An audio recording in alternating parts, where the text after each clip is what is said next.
देखिए, कल हम लोग बात कर रहे थे भारत छोड़ो आंदोलन की, और उसमें बहुत सारी जो परिस्थितियां भारत छोड़ो के दौरान घटी उन पर बातें हुई कि एक तो ये एक स्वतः स्फूर्त आंदोलन था, क्योंकि कांग्रेस की तमाम लीडरशिप जेलों में बंद हो गई थी। गांधी जी ने समाज के अलग अलग वर्गों के ऊपर जो जो रिस्पॉन्सिबिलिटीज़ थी, समाज के हर वर्ग ने उसे पूरा भी किया। कुछ बड़े नेताओं ने इस आंदोलन को प्रचारित करने के लिए अपने अपने तरीके से कुछ उपाय भी किए, जैसे गुप्त रेडियो वगैरह का संचालन किया गया, आंदोलन को प्रचारित किया गया। अलग अलग इलाकों में कुछ लीडरशिप ने ब्रिटिश शासन को ही कुछ समय के लिए समाप्त किया। चेतु पांडे ने, वाई चौहान ने, मातंगी हजारा ने, इन तीनों चारों जगहों पर समानांतर सरकारों का गठन हुआ। लेकिन इस आंदोलन को लेकर कुछ अंतर विरोध भी आए, जैसे सीपीआई, डॉक्टर अंबेडकर, तेज बहादुर सप्रू की लिबरल पार्टी, मुस्लिम लीग, ये तमाम राजनीतिक दल इस आंदोलन से दूरी भी बनाए रहे, क्योंकि सबके अपने अपने इंटरेस्ट थे या तो पॉलिटिकल बिलीफ था, जिसके कारण उन्होंने इस आंदोलन से खुद को दूरी बना लिया।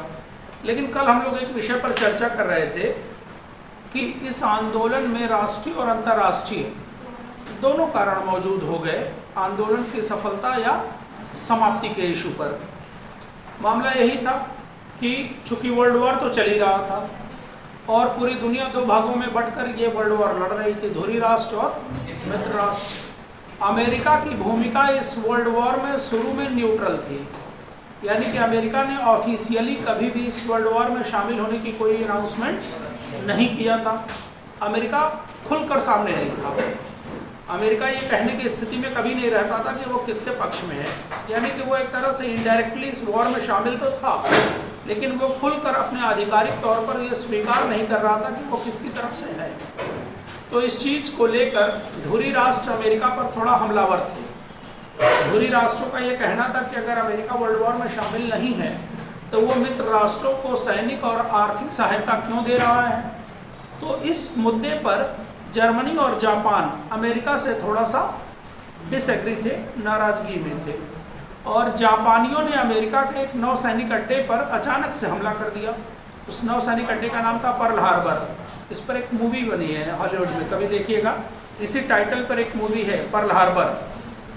हमला बड़ा था, अमेरिका की नौसेना को काफ़ी नुकसान उठाना पड़ गया।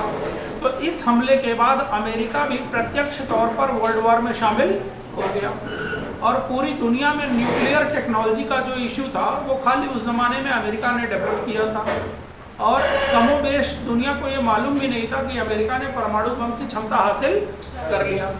तो जब जापानियों ने अमेरिका पर हमला किया और अमेरिका डायरेक्ट वर्ल्ड वॉर में शामिल हो गया, तो उसने 6 अगस्त और 9 अगस्त 1945 को जापान के 2 इलाकों को टारगेट कर दिया, हिरोशिमा और नागासाकी, और एक तरह से बहुत बड़ी मात्रा में नरसंहार हुआ। और कितनों वर्ल्ड वॉर चल रहा था, लेकिन इतने विनाशकारी हथियारों का प्रयोग अभी तक नहीं हुआ था। तो अचानक से जब इतना बड़ा विनाश हुआ, तब धुरी राष्ट्रों की हिम्मत टूट गई और उन्होंने तुरंत सरेंडर की घोषणा कर दी। तो इस घटना का प्रभाव पूरी दुनिया की राजनीति पर तुरंत पड़ गया। एक तो जो ब्रिटेन के चुनाव हुए जुलाई 1945 में, तो उसी के कुछ ही दिन बाद हिरोशिमा नागासाकी हो गया, ठीक। और यानी कि आप सीधे तौर पर कहिए कि सेकेंड वर्ल्ड वॉर में मित्र राष्ट्रों को जो लीड मिली वो अमेरिका के कारण मिल गई। अगर अमेरिका ने ये एटम हमला नहीं किया होता तो हो सकता है कि वर्ल्ड वॉर की परिस्थितियां किसी और के फेवर में जा रही होती, लेकिन अब मित्र राष्ट्र चूंकि जीत चुके थे और पूरी क्रेडिट अमेरिका के हाथों में थी, तो ऑब्वियस है कि अब अमेरिका की कोशिश थी कि दुनिया यूनिपोलर हो जाए, एक ध्रुवीय ताकत के रूप में तब्दील हो, और वो यूनिपोलर ताकत का जो सेंटर है वो कौन बन जाए, अमेरिका बन जाए। तो अमेरिका क्यों चाहेगा कि यूनाइटेड किंगडम की जो पुरानी सत्ता है वो बनी रहे। ऑब्वियस है कि अब वो ये नहीं चाहेगा कि यूनाइटेड किंगडम पहले की तरह एग्जिस्ट करे, अब तो एग्जिस्टेंस वो अपना चाहेगा ना। तो ब्रिटेन के चुनाव के परिणाम भी आ गए 1945 में ही, और उसमें क्या हुआ कि लेबर पार्टी सत्ता में आ गई, लेबर पार्टी सत्ता में आ गई। तो आप ये जानिएगा कि जो ब्रिटेन की लेबर पार्टी थी उसका जो पॉलिटिकल एजेंडा था वो एक तरह से एंटी कॉलोनियल था, यानी उपनिवेशवाद के ये लोग बहुत समर्थक नहीं थे। लेबर पार्टी का जो पॉलिटिकल एजेंडा था वहाँ ब्रिटेन में, ये लोग औपनिवेशिक ताकतों का बहुत ज़्यादा समर्थन नहीं करते थे। और इसी दल का ब्रिटेन में शासन आ गया। क्लीमेंट एटली वहाँ के प्राइम मिनिस्टर बन गए और उन्होंने ये तुरंत घोषणा कर दिया कि ब्रिटेन भारत को आज़ाद करने जा रहा है। तो ऑब्वियस है कि जब ब्रिटिश सरकार ने भारत की आज़ादी की घोषणा कर दिया तो भारत में आंदोलन का औचित्य बचेगा, समाप्त हो जाएगा। तो स्वतः इस आंदोलन का औचित्य समाप्त हो गया क्योंकि ब्रिटिश सरकार ने हमारी आज़ादी की घोषणा कर दी। लेकिन मसला ये था कि इतनी लंबी गुलामी थी, सैकड़ों साल की गुलामी थी। वर्ल्ड वॉर की परिस्थितियों ने भी बहुत सारी चीज़ों को बिगाड़ रखा था। भारत की जो अंदरूनी स्थिति थी वह भी एक तरह से खतरनाक थी क्योंकि मुस्लिम लीग के रूप में भारत में एक तरह से सेपरेशन की बुनियाद तो डाली जा चुकी थी। ये तो तय था कि अब एक साथ नहीं रह पाएंगे, बंटवारा होगा। तो आंतरिक स्थिति भी भारत में लॉ एंड ऑर्डर की पोजीशन पर खराब थी। अगर आप इतने बड़े देश को, उस जमाने में भी भारत की आबादी 30 करोड़ थी भाई, तो अगर इतने बड़े देश में अगर कोई सिस्टम इस्टेब्लिश किए बिना आप अगर छोड़ दीजिए तो एनार्की मच जाएगी कि नहीं मच जाएगी? स्वाभाविक मच जाएगी, अराजकता की स्थिति पैदा हो जाएगी। और चूंकि अंग्रेजों ने सैकड़ों साल भारत में शासन किया तो उनकी अंतर्राष्ट्रीय जवाबदेही भी थी कि आप अपने गुलाम देश को अगर छोड़ रहे हैं तो यहाँ पर एक सिस्टम स्थापित करने के बाद और सत्ता का शांतिपूर्ण हस्तांतरण करने के बाद ही इस देश को छोड़िए, ताकि जिस देश पर आपने सैकड़ों साल शासन किया उस देश में कोई एनार्की कंडीशन क्रिएट न हो जाए। और अगर ऐसा होता है तो मॉरली आप रिस्पॉन्सिबल होंगे कि नहीं होंगे? हम अगर पर्टिकुलर आपके किसी इलाके पर अधिकार करें और एकदम से बोरिया बिस्तर उठावे चल दें और फिर वहाँ के लोकल लोगों में आपस में जनसंघार शुरू हो जाए अपने अपने इंटरेस्ट को लेकर, तो अंतर्राष्ट्रीय स्तर पर या इंटरनेशनल पॉलिटिक्स में मेरी जवाबदेही होगी कि नहीं होगी? तो उससे ब्रिटेन की जो अंतर्राष्ट्रीय छवि थी वो धूमिल हो जाती, उनको जवाब देने पड़ते तमाम इशू पर। तो ब्रिटिश सरकार इस प्रयास में लग गई कि सत्ता का हस्तांतरण शांतिपूर्ण तरीके से कैसे हो, सत्ता का हस्तांतरण शांतिपूर्ण तरीके से कैसे हो। तो 1945 में भारत में भी चुनाव कराए गए, ठीक। और उस समय भारत के वायसराय थे लॉर्ड वावेल। तो लॉर्ड वावेल को क्लीमेंट एटली ने यह निर्देश दिया कि आप भाई भारत की अब आज़ादी का एक प्रारूप तैयार करिए। तो लॉर्ड वावेल ने प्रारूप पर काम करना शुरू कर दिया। तो 1945 में भारत में भी चुनाव कराए। अंग्रेजों की ये कोशिश थी कि इस चुनाव में जो भी मैंडेट होगा, जो भी रिजल्ट होगा, उसके अनुरूप ये तय किया जाएगा कि भारत और पाकिस्तान में क्या सीमा निर्धारित की जाए, ठीक। लेकिन जब 1945 के चुनाव के रिजल्ट आए तो बड़े आश्चर्यजनक आ गए। 97% सीटें अकेले कौन जीत गई? कांग्रेस। तो यानी कि एक तरह से चुनाव ही एक तरफा हो गया। जैसे मैं आप दो लोगों में कहूँ कि अगर आप दो लोगों में किसी बिंदु पर झगड़ा है, मैं कहूँ कि मैं मैंडेट करा ले रहा हूँ और चुनाव का जो रिजल्ट आएगा उसके अकॉर्डिंग तय होगा कि क्या आपको मिलेगा, क्या आपको मिलेगा। लेकिन अगर चुनाव का रिजल्ट आवे और पूरी क्लास खाली आपको वोट दे दे तो ये तो हैंड टू माउथ हो गई, इनके हाथ तो कुछ नहीं आया, पूरा हाथ ही खाली हो गया इनका। तो ये इस चुनाव को मानेंगी? ऑब्वियस नहीं मानेंगी, ये कहेंगी कि मुझको मिला क्या। तो यही हालत हुई 1945 के चुनाव में मुस्लिम लीग की, क्योंकि लॉर्ड वावेल ने यह कहा कि हम चुनाव करा लेते हैं, चुनाव के आधार पर तय हो जाएगा कि क्या मुस्लिम लीग के हिस्से में जाएगा और क्या भारत। लेकिन रिजल्ट इतना चौंकाने वाला था कि 97% अकेले सीटें जीतकर कौन आ गई? तो मुस्लिम लीग डिफेंसिव हो गई, बचाव की मुद्रा में आ गई और मुस्लिम लीग ने कहा कि ये मैंडेट एक तरफा है, ठीक।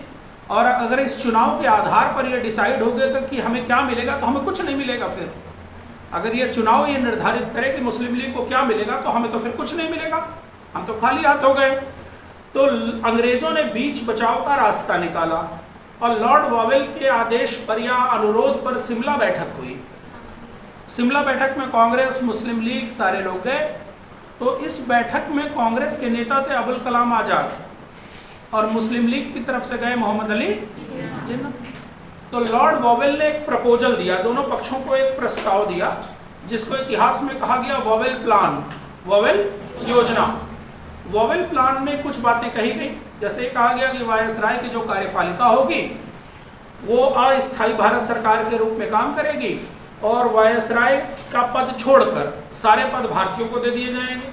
यानी खाली अभी अस्थायी तौर पे वायसराय का पद बना रहेगा, लेकिन सारे पद किसको दे देंगे हम लोग? भारतीयों को दे देंगे। दूसरी बात जो कही गई वो थोड़ा डिस्प्यूटेड हो गई। ये कहा गया कि वायसराय की कार्यपालिका में कांग्रेस और मुस्लिम लीग दोनों को 50-50% सीटें दी जाएंगी। तो ये बताइए कि अबुल कलाम आज़ाद मानेंगे? ऑब्वियस नहीं मानेंगे। उन्होंने कहा कि अगर कार्यपालिका में मुस्लिम लीग की स्थिति हमारे बराबर ही रखनी थी तो 1945 के चुनाव का मतलब क्या बना? भाई 1945 के चुनाव में जो बहुमत मिला है वो किसको मिला है? कांग्रेस को मिला है।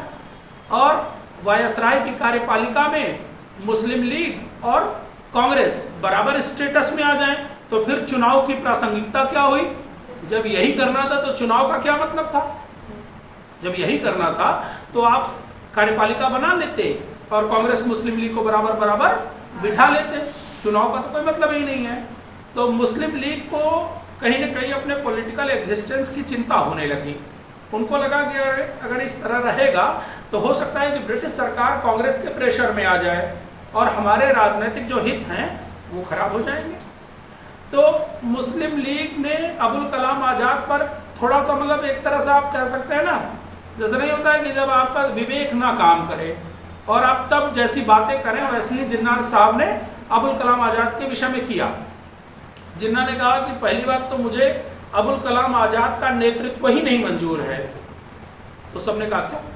तो जिन्ना साहब ने कहा कि हमारे शरीयत में ये कहा गया है कि कोई मुसलमान किसी गैर मुस्लिम संस्था का नेता नहीं हो सकता, तो कांग्रेस का नेता किसी और को बनाइए तब तो हम इस बैठक में रहेंगे, अन्यथा हम इस बैठक में नहीं रहेंगे, क्योंकि यहाँ शरीयत का उल्लंघन हो रहा है। क्योंकि शरीयत में लिखा है कि कोई मुसलमान व्यक्ति किसी नॉन इस्लामिक इंस्टीट्यूशन का अध्यक्ष नहीं हो सकता। और अबुल कलाम मुसलमान है लेकिन कांग्रेस कोई माइनॉरिटी इंस्टीट्यूशन नहीं है। तो एक तरह से ये तो अनर्गल बात की गई। तो अबुल कलाम आज़ाद ने भी इसका जवाब दे दिया। अबुल कलाम आज़ाद ने कहा कि शरीयत में यह भी लिखा है कि बहुसंख्यकों का हित मारकर अल्पसंख्यकों का हित पोषित न किया जाए। और यदि आपको ये लगता है कि आप भारत में मुसलमानों के एकमात्र रहबर हैं तो 1937 और 1945 इन दोनों चुनावों में आप मुसलमान बहुल क्षेत्रों में भी मुसलमानों द्वारा त्यागे जा चुके हैं। अबुल कलाम आज़ाद ने ये बोल दिया। तो दोनों पक्षों में विवाद गहराया और दोनों पक्षों ने वॉवेल योजना से पल्ला झाड़ लिया। ठीक, शिमला बैठक हो गई असफल। अब देखिए भाई, क्लीमेंट एटली तो ये चाहते थे कि जल्दी से जल्दी भारत की आज़ादी अनाउंस हो जाए। और भारत की आज़ादी की रूपरेखा बना कौन रहे थे? Lord vowel. कौन बना रहा था? Lord vowel. लेकिन वॉवेल के ऊपर तो क्लीमेंट एटली का प्रेशर था। और भारत की अंदरूनी परिस्थितियों को झेल कौन रहा था? वॉवेल। तो वॉवेल ने तो एक बार प्रयास किया 1945 के चुनाव के द्वारा, लेकिन रिजल्ट एक तरफा आ गया। वॉवेल ने दूसरा प्रयास किया शिमला सम्मेलन में, लेकिन दोनों पक्षों ने अड़ियल रवैया अपना लिया, कोई रिजल्ट नहीं आया।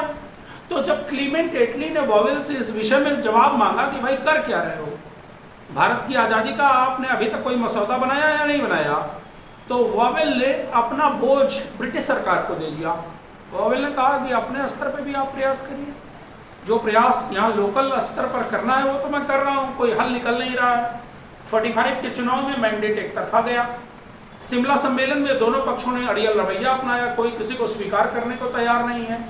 तो ऐसा करिए कि ब्रिटिश सरकार भी अपने स्तर पर कुछ प्रयास कर ले। तो ब्रिटिश सरकार ने अपने स्तर पर कैबिनेट मिशन को इंडिया भेजा। किसको भेजा? Cabinet mission. तो जान ही रहे होंगे कि जो लोग क्रिप्स मिशन के मेंबर थे वही कैबिनेट मिशन के भी मेंबर थे, एवी अलेक्जेंडर, स्टेफर्ड क्रिप्स और पैथिक लॉरेंस। तो शिमला में ही दोबारा बैठक हुई। दोबारा बैठक कहाँ हुई? शिमला में। और 3 पक्षों के बीच ये मीटिंग हुई शिमला वाली। एक तो ब्रिटिश सरकार का पक्ष था जिसमें 4 लोग आए, Pethick Lawrence, Alexander, Stafford Cripps, Lord Wavell. दूसरा पक्ष कांग्रेस था जिससे 3 लोग आए, अबुल कलाम आज़ाद, सरदार पटेल और जवाहरलाल नेहरू। तीसरा पक्ष आपका था मुस्लिम लीग जिसमें लियाकत अली और मोहम्मद अली जिन्ना है। तय होने लगी बातें।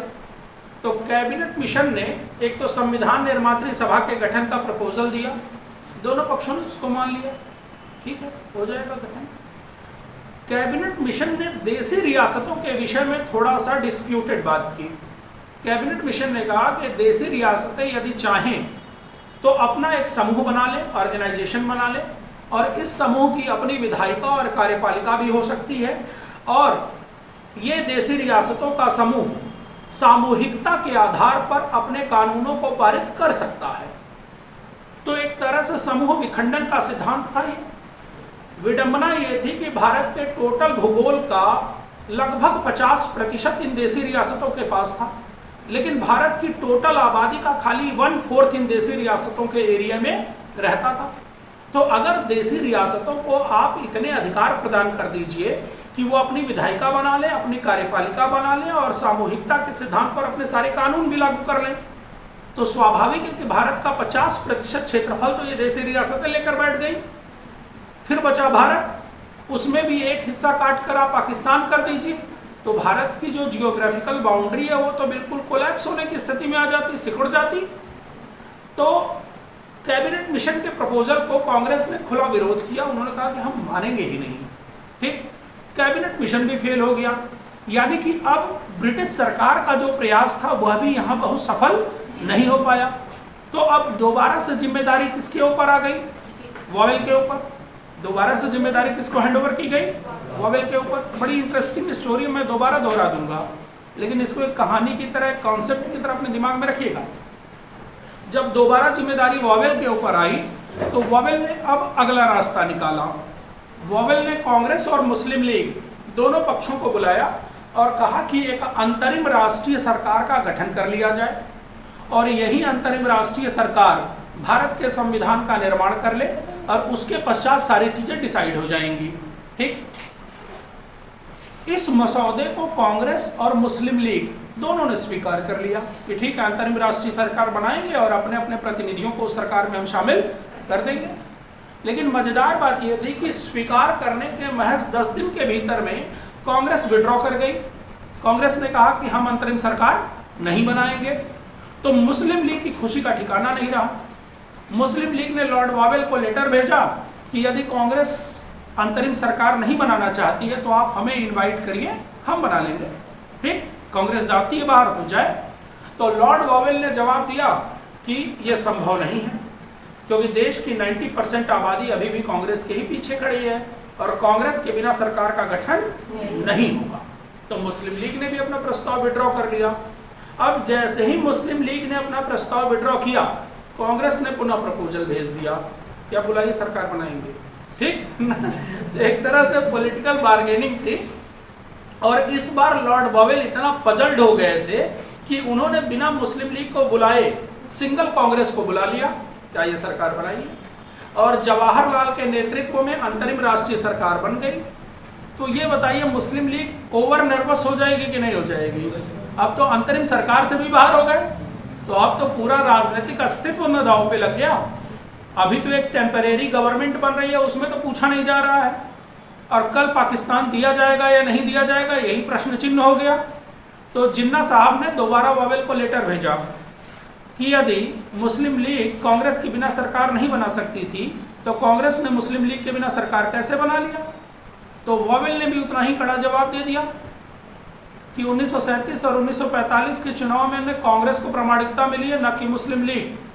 तो मुस्लिम लीग के बिना कांग्रेस तो सरकार बना सकती है, लेकिन कांग्रेस के बिना मुस्लिम लीग सरकार नहीं बना सकती। तो जिन्ना के सामने ये फिगर क्लियर हुआ कि अब हमारे पास कुछ नहीं बचा। अगर अब हमने कोई कड़ा एक्शन नहीं लिया तो सारी चीज़ें हाथ से गईं। तो जिन्ना ने मुसलमानों का आह्वान किया और उसी समय एक नारा दिया गया था, बड़ा फेमस नारा था। जिन्ना ने कहा था, हंस कर लेंगे हिंदुस्तान, लड़ कर लेंगे पाकिस्तान। ये नारा सुना था यही राय साहब आपने?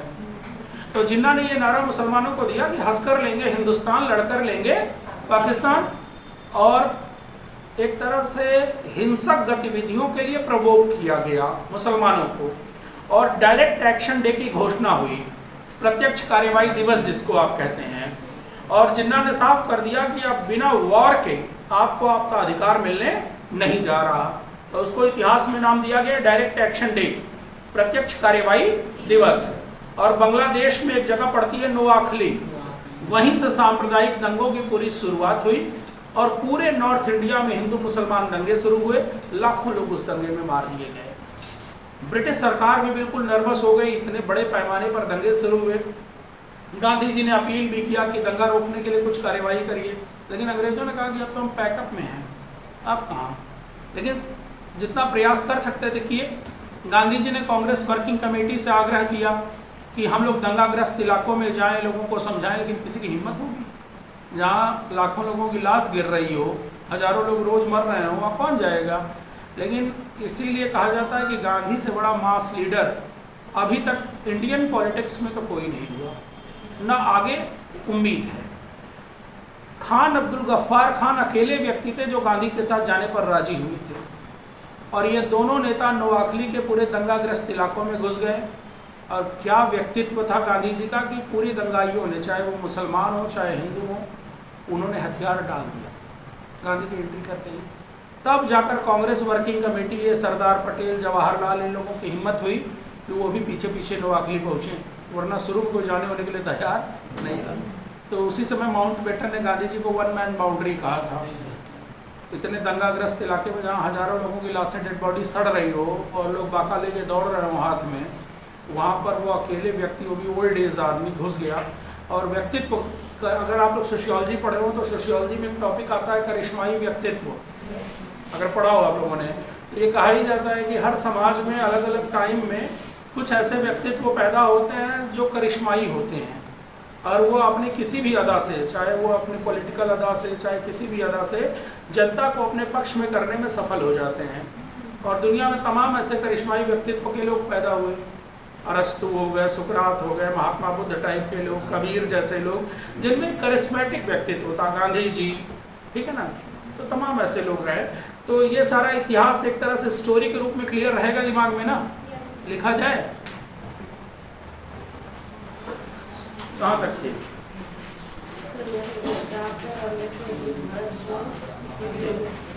एक नोट डालिए।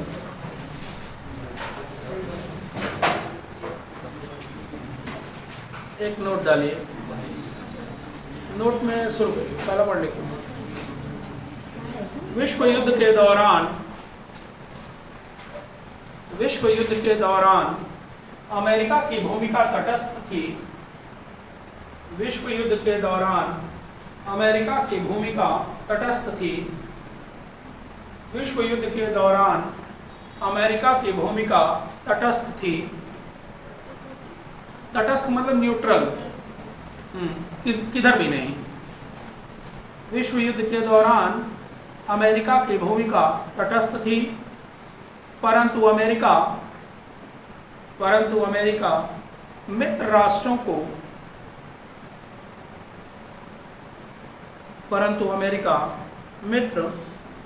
को आर्थिक व सैनिक सहायता दे रहा था। परंतु अमेरिका मित्र राष्ट्रों को आर्थिक और सैनिक सहायता दे रहा था। आर्थिक और सैनिक सहायता दे रहा था। अतः जापान ने अमेरिका के नौसैनिक अड्डे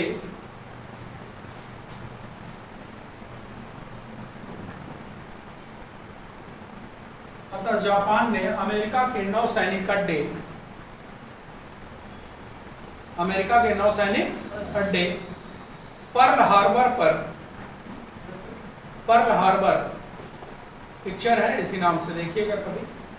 पर्ल हार्बर पर हमला कर दिया। पर्ल हार्बर पर हमला कर दिया। अतः अमेरिका भी विश्व युद्ध में शामिल हो गया।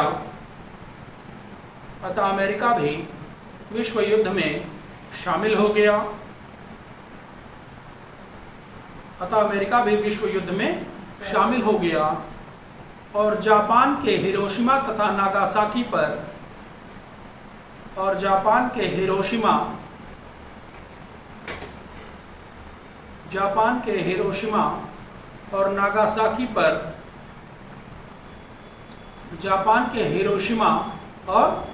नागासाकी पर परमाणु हमला कर दिया।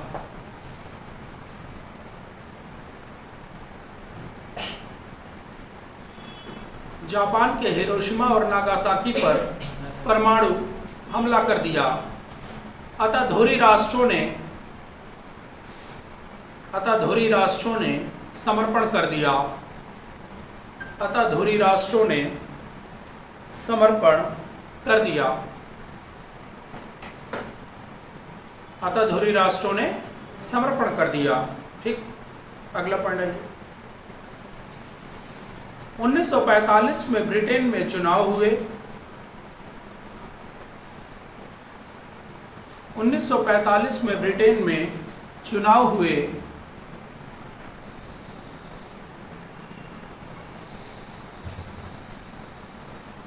उन्नीस सौ 1945 में ब्रिटेन में चुनाव हुए जिसमें लेबर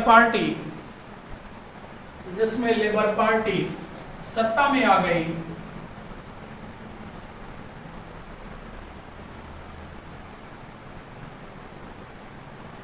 जिसमें लेबर पार्टी सत्ता में आ गई।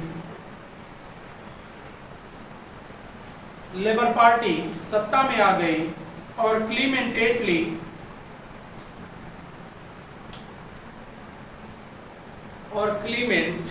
एटली ब्रिटेन के प्रधानमंत्री बने।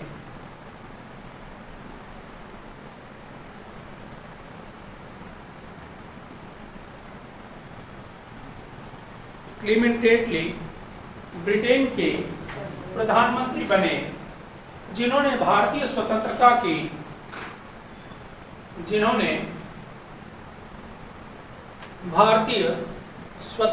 की घोषणा कर दी। जिन्होंने भारतीय स्वतंत्रता की घोषणा कर दी। जिन्होंने भारतीय स्वतंत्रता की, ठीक, हेडिंग डाल लीजिए या अगला पॉइंट लिखिए नोट में ही अगला पॉइंट लिखिए। 1945 में भारत में भी चुनाव कराया गया।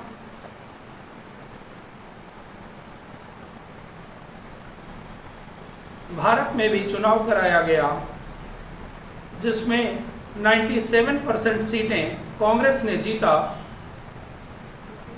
जिसमें 97% सीटें कांग्रेस ने जीती।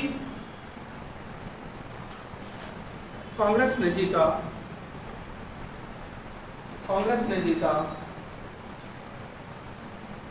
अतः सत्ता हस्तांतरण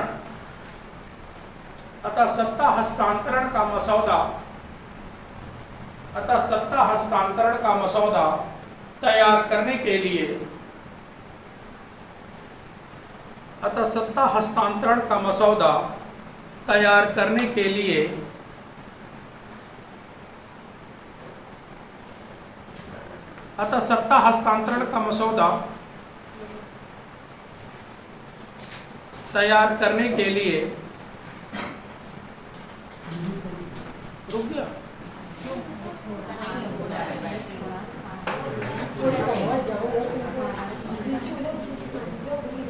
सत्ता हस्तांतरण का मसौदा तैयार करने के लिए लॉर्ड वॉवेल ने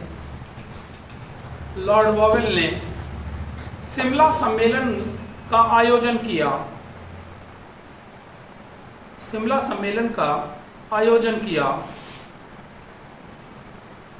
जिसमें कांग्रेस का नेतृत्व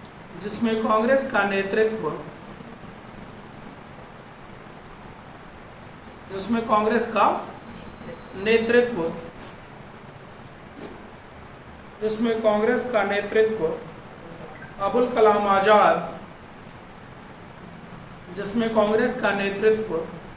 कलाम आजाद तथा मुस्लिम लीग का नेतृत्व मोहम्मद अली जिन्ना ने किया। मुस्लिम लीग का नेतृत्व मोहम्मद अली जिन्ना ने किया।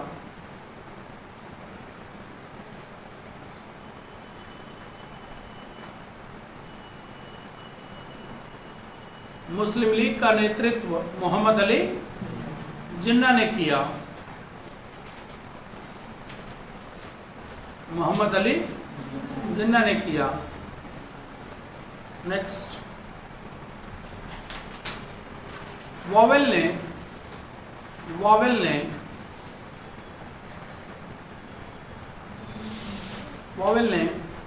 भारतीय स्वतंत्रता का एक मसौदा दिया। वॉवेल ने भारतीय स्वतंत्रता का एक मसौदा दिया जिसे वॉवेल प्लान कहा गया। प्रस्ताव लिख लीजिए, मसौदा ज़्यादा उर्दू शब्द हो जा रहा है ना। वॉवेल ने भारतीय स्वतंत्रता का एक प्रस्ताव दिया जिसे वॉवेल प्लान कहा गया, जिसके अंतर्गत डैश करिए, 2-3 पॉइंट में लिख लीजिए। जिसके अंतर्गत पहला लिखिए, वायसराय की कार्यपालिका में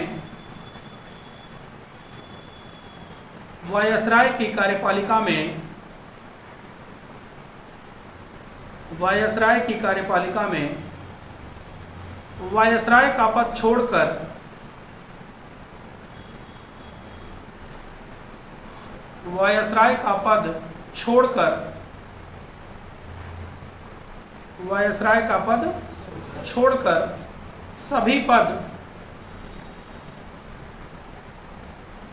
सभी पद भारतीयों को दिया जाएगा।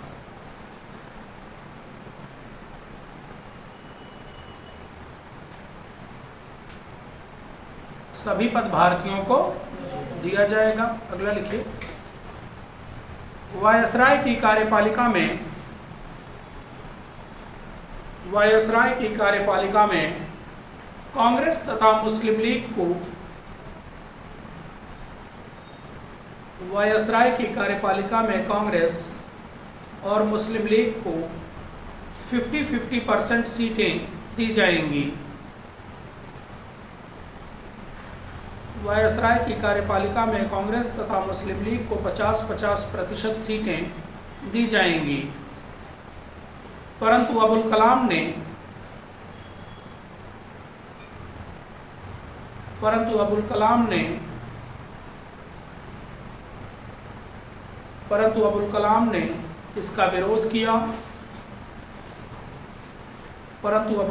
ने इसका विरोध किया।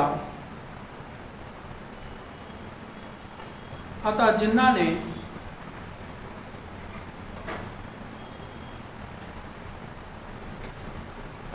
ने अबुल कलाम के कांग्रेस नेता होने पर ही ऐतराज कर दिया। अतः जिन्ना ने अबुल कलाम के कांग्रेस का नेतृत्व करने पर ही ऐतराज कर दिया।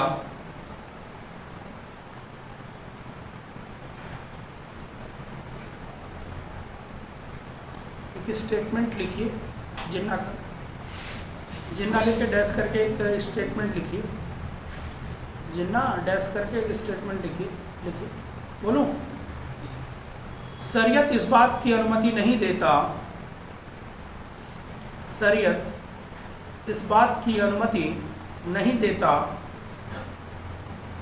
कि कोई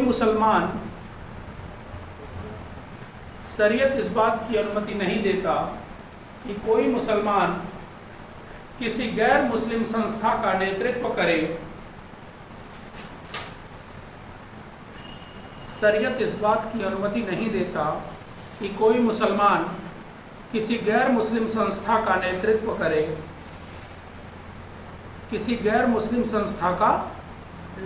करे।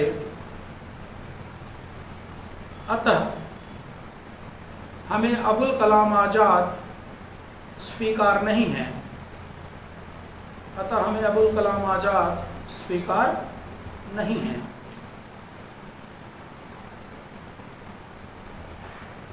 अतः हमें अबुल कलाम आज़ाद स्वीकार नहीं है।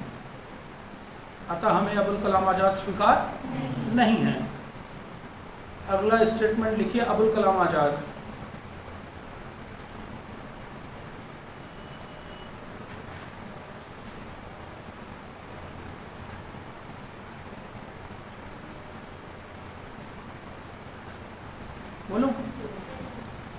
शरीयत इस बात की अनुमति भी नहीं देता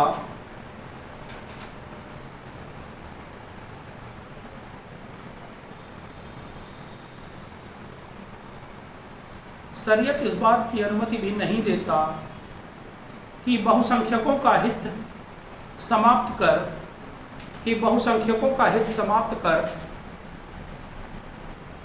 शरीयत इस बात की अनुमति भी नहीं देता कि बहुसंख्यकों के हित को समाप्त कर अल्पसंख्यक हितों का पोषण किया जाए। अल्पसंख्यक हितों का पोषण किया जाए।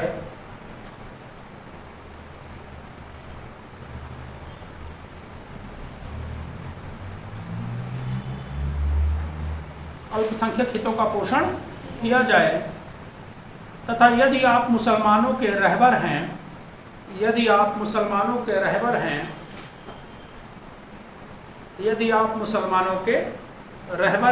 रहबर मतलब क्या होता है? संरक्षक। यदि आप मुसलमानों के रहबर हैं तो 1937 तथा 1945 के चुनाव में तो 1937 तथा 1945 के चुनाव में आप मुसलमानों द्वारा त्यागे जा चुके हैं। 1937 और 1945 के चुनाव में आप मुसलमानों द्वारा त्यागे जा चुके हैं।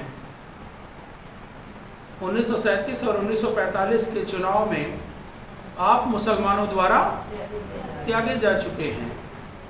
ठीक, नेक्स्ट अगले पॉइंट में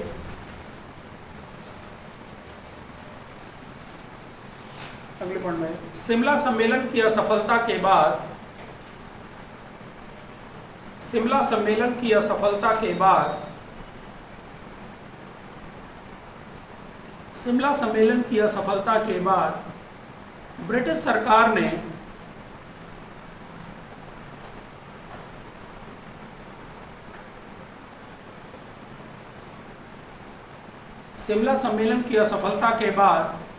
ब्रिटिश सरकार ने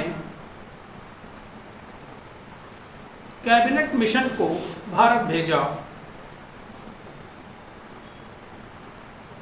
ब्रिटिश सरकार ने कैबिनेट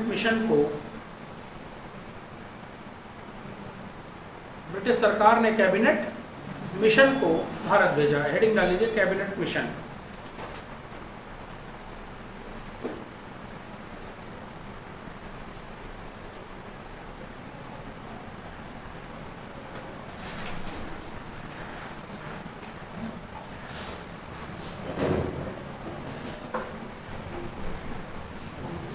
कैबिनेट मिशन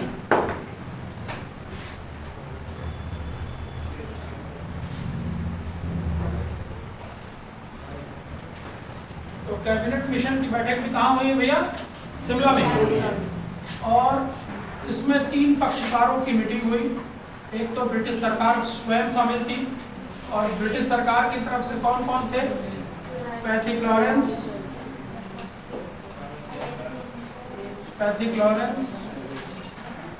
अलेक्जेंडर और स्टेफर्ड क्रिप्स और लॉर्ड वोवेल। ये 4 लोग। कांग्रेस की तरफ से शामिल कौन था? जवाहरलाल नेहरू, अब्दुल कलाम आजाद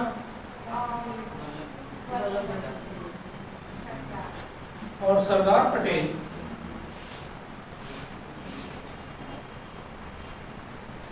और मुस्लिम लीग की तरफ से मोहम्मद अली जिन्ना और लियाकत अली। इसको उतारिए, क्या इसको उतारिए।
संतोष बोलो।